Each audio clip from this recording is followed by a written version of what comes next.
Colon लगा के उसकी डेटा टाइप बता दी।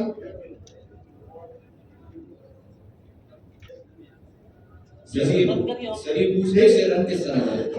ये रन करने के लिए जो है वो 3 लाइन की दो लाइनें इन्होंने एग्जीक्यूट की है। सर ये अगर बड़ी हो सकती है तो दिखा दें।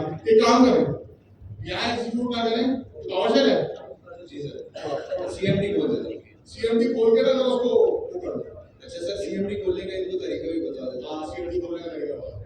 आप यहाँ पर अभी फोल्डर बना हुआ है, हम इस न्यू फोल्डर के अंदर गए, यहाँ पर हमारी फाइल्स पड़ी हुई है।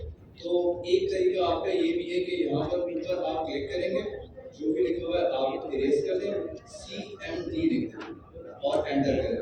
यहाँ पर आपका CMD खुल जाएगा। ठीक है, यहाँ पर हमें जो कमांड चलानी थी, हमारी फाइल का नाम था hello.ts, तो हम करेंगे tsc hello.ts।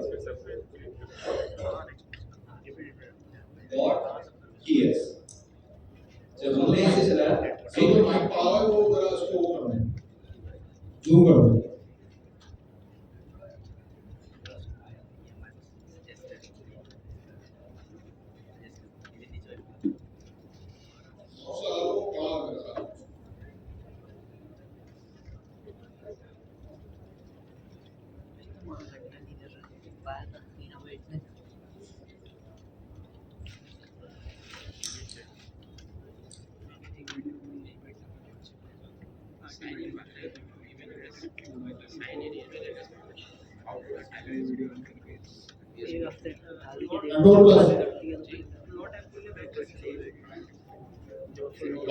Thank you.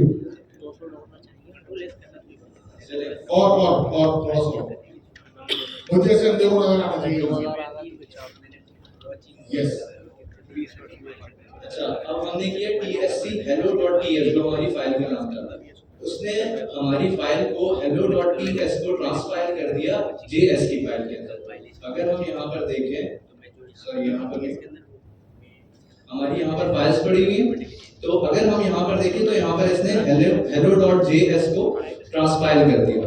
अब हमें इवेंचुअली चलाना hello.js को है, तो उसके लिए हम ये करेंगे node और hello.js। सर मेरा एक सवाल है। जी सर। क्या आपने ट्रांसफाइल का वर्ड यूज किया? ट्रांसफाइल क्या होता है? अच्छा, ट्रांसफाइल बेसिकली ये होता है कि एक कोई भी प्रोग्राम अगर हम एग्जीक्यूट करते हैं तो वो कंपाइल होता है।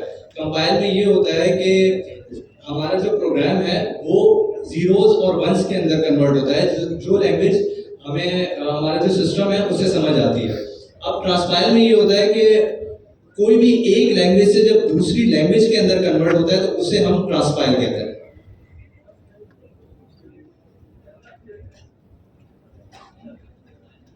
ट्रांसफाइल का वर्ड जो है वो ट्रांसलेशन और कंपाइल का अमलगमेशन है। ट्रांसलेशन का ट्रांस, दूसरा ट्रांस नहीं है। ये वाला म्यूजिक नहीं है जिसको बंदा सुन कर बोल रहा है। ट्रांसलेशन का ट्रांस और कंपाइलेशन का पाइलेशन।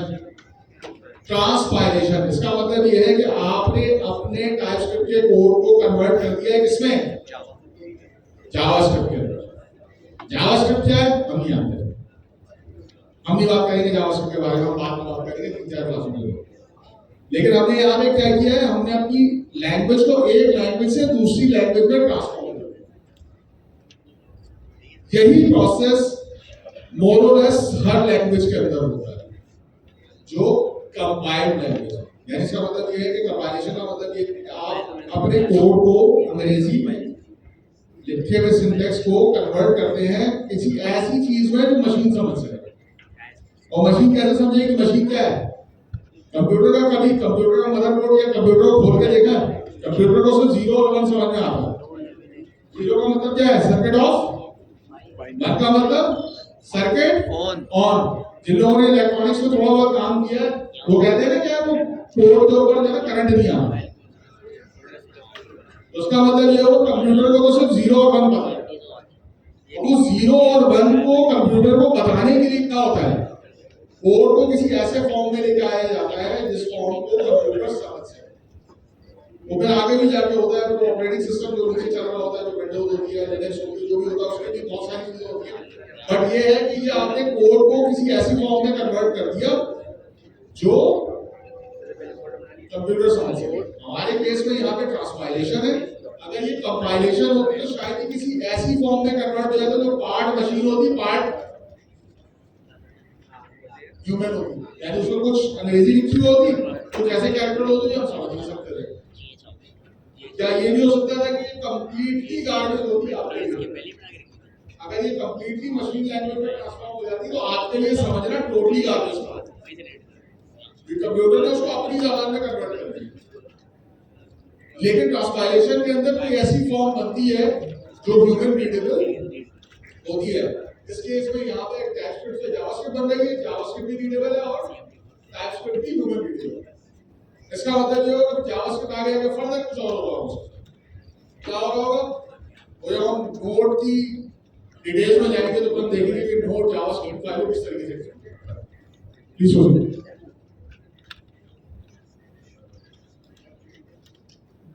सर अगली स्लाइड।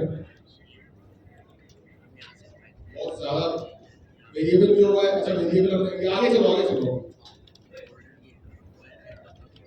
कंट्रोल फ्लो ये क्या होगा? हमने बात की थी ना सीक्वेंस की, पिज्जा को बनाने की जो एक्चुअल सीक्वेंस थी वो क्या थी? कंट्रोल फ्लो था। अब इसके अंदर क्या क्या चीजें हो सकती है? Control flow determines the order in which instruction execute।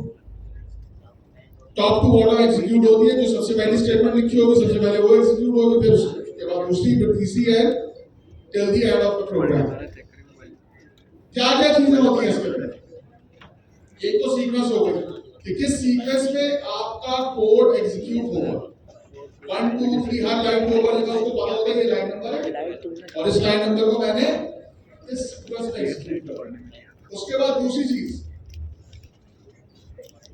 Selection, making decisions, यानी ये फॉरेंस डेटा टाइप जो हमने पढ़ी थी तो वहां पे एक वेरिएबल हमने देखा था स्पेसिफिक, जो हाँ या नाम में जवाब देता है, हाँ या नाम में बात करता है, जिसको हमने बूलियन वेरिएबल्स का नाम दिया था। वो बूलियन वेरिएबल्स जो है हाँ और ना क्या होते हैं? तो बेसिकली डिसीजन के लिए होते हैं ना। अगर आपने कोई डिसीजन लिया तो हाँ, या तो हाँ में होगा या ना में होगा। कंप्यूटर में, कंप्यूटर लैंग्वेजेस में डिसीजन लेने के लिए आपके पास जो स्टेटमेंट होती है वो इफ की स्टेटमेंट है। अगर कुछ हो जाए तो कुछ एग्जीक्यूट कर दो, अगर कुछ ना हो तो कुछ और एग्जीक्यूट करो। If some boolean condition met, then execute the code in case of yes. If the boolean condition executes to a fail or a no or a false, then execute that block which is corresponding to the negative. क्या होता है?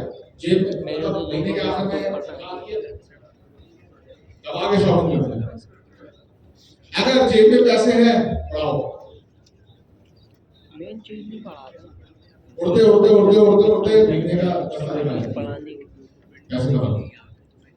अब फिर condition तो वही है, अगर जेब में पैसे हैं तो पिज्जा खाओ, वरना दाल चावल खाओ।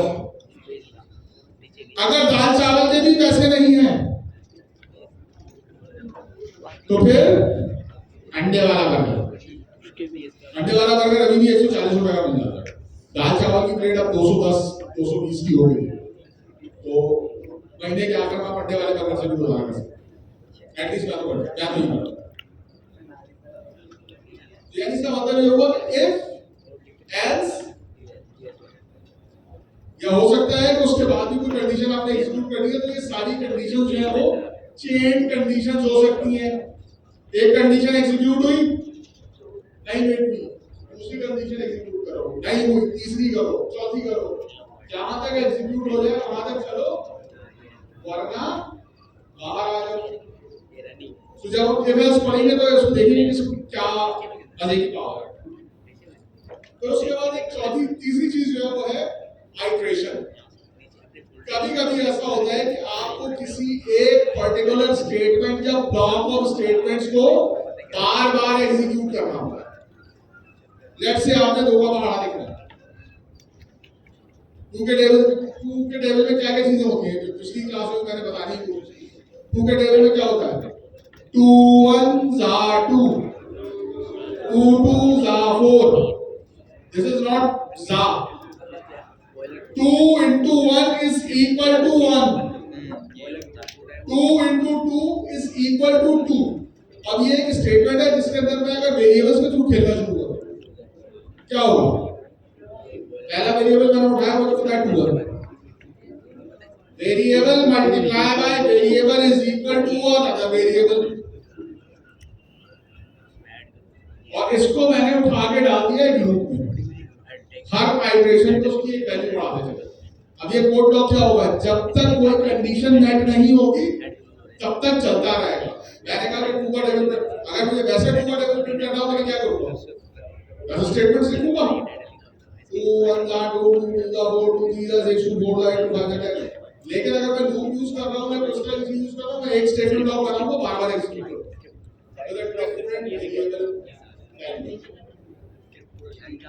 उसके लिए जो है हम लूप यूज करते हैं। किस तरह के लूप्स होते हैं, मोस्ट प्रॉब्ली शायद next to very next class जो है वो हम लूपिंग के ऊपर काम करेंगे, या शायद नेक्स्ट क्लास में हो जाए तो हम देखेंगे कि लूप कैसे होते हैं, किस तरह के होते हैं, किस तरीके से कंडीशन लगती है, कंडीशन किस तरीके से सिस्टम चल रहा है, इस सारी चीजें हम नेक्स्ट क्लास में डिटेल में डिस्कस करेंगे। वो भी ऑन है। नेक्स्ट कोड ब्लॉक्स, अभी सिर्फ समझ लो, अभी वो जो मैंने बात की थी ना, if something happened then do something, तो then do something है ना, उसके अंदर एक स्टेटमेंट नहीं होगा, 1 2 3 4 5 6 10 स्टेटमेंट हो सकती है। तो मुझे बताना तो है ना कि उस कंडीशन के अंदर मुझे कितने सेट ऑफ इंस्ट्रक्शंस को एग्जीक्यूट करना है। तो क्या करूंगा मैं, उसको एक ब्लॉक के अंदर डालूंगा। ब्लॉक क्या करता है, कंडीशंस को लॉजिकली ग्रुप कर देता है, और उसके साथ उसके और भी बहुत सारे फायदे होते हैं। यूजुअली जो लैंग्वेजेस होती है उसके अंदर कर्ली ब्रेसेस यूज होते हैं ब्लॉक को डिफाइन करने के। ये आपके वेरिएबल्स की एग्जीक्यूशन को भी रिस्ट्रिक्ट कर सकते हैं, ये आपकी स्टेटमेंट्स को भी रिस्ट्रिक्ट कर सकते हैं, और इसके अलावा लॉजिकल ग्रुपिंग को भी। और उसके बाद अगेन अगली क्लास के अंदर जब हम एक प्रॉपर प्रोग्राम बनाएंगे जिसके अंदर आप लोगों से मैं 2 का टेबल भी बनवाऊंगा, उसके अंदर मैं जो है आपसे भी बनवा सकता हूं। अगली क्लास, आज की क्लास जो है ना ये आज की क्लास है, अगली क्लास से मैं आज जितने मसले मसाइल है ना सारे पूछ के जाना, अगली क्लास में सब फिक्स कराओगे। क्या बोल रहा हूं, वहां के बैठे ये इसका भी करो शुरू हो गई। अच्छा जी, नेक्स्ट अब हम आते हैं बाकायदा वेरिएबल एंड डेटा टाइप्स के ऊपर। एक्चुअली आगे अच्छा ये मैंने साथ में जो है ना इसका जो पीसी आगे अच्छी वाली चेयर है जो मदर ऑफ ऑल रैपिंग है हमारे लिए, उसके मैंने स्पेसिफिक एरिया आइडेंटिफाई करनी है कि ये कौन सी चीजें अवेलेबल है, और आप इस लिंक पर क्लिक करके डायरेक्ट पैराग्राफ की रिक्वायर्ड डिजायर्ड डेमो के ऊपर जा सकते हैं। नेक्स्ट यार गौर नहीं आ रहा। अच्छा ये वाली प्रेजेंटेशन मैंने डिस्कॉर्ड पे अपने चैनल के अंदर डाल दी है, वहां से भी आप ले सकते हैं। पीडीएफ ये डाउनलोड नहीं आ रहा भाई, नीचे वाला तो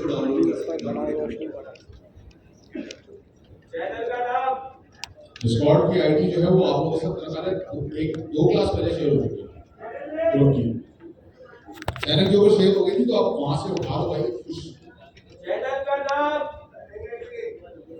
चैनल का नाम तो वही होगा ना जो क्लास है, सेट 7 वाली क्लास है।